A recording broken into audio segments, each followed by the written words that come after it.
All right, this is a massive NFL update and by extension, a really big 49ers update. The league has announced the size of the 2024 salary cap, and it is way bigger than anyone had anticipated.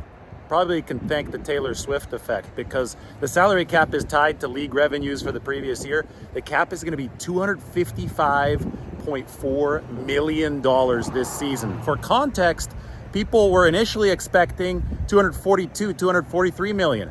This past week, there was some talk that it might be up to 250 million, but 255.4 million is absolutely massive. It's up to 13 million more than teams like the 49ers were expecting originally. So that's going to be more spending money. And for a team like the 49ers, obviously in a tight cap situation, I wrote about this. I've talked about this a lot. I'll delve into it more this afternoon.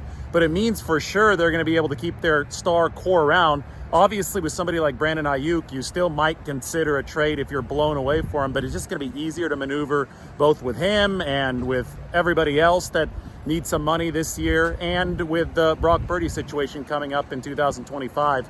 Because cap space that's unused carries over from year to year. Speaking of that, the 49ers carrying over 38 million of unused cap space from 2023 to 2024.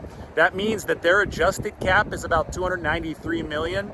And the cap is divided into off-season and in-season spending. In the off-season, only the top 51 contracts count against the cap, and the 49ers have over $4 million of space in off-season before any restructures. Then they can run some restructures that are fairly safe, and they can free up to 98 million more on top of that. So 49ers are in a good spot cap-wise. That's the bottom line with this massive increase. The in-season cap projections I have on all my sheets that you can obviously check out on my Twitter and on the article that I put out in Athletic.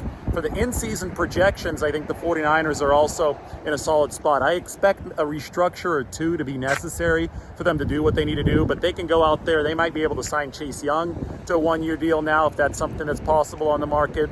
This team can reload. This is really, really good news for the 49ers and other teams that are really tight on cap space because now they have a little bit more than they initially thought.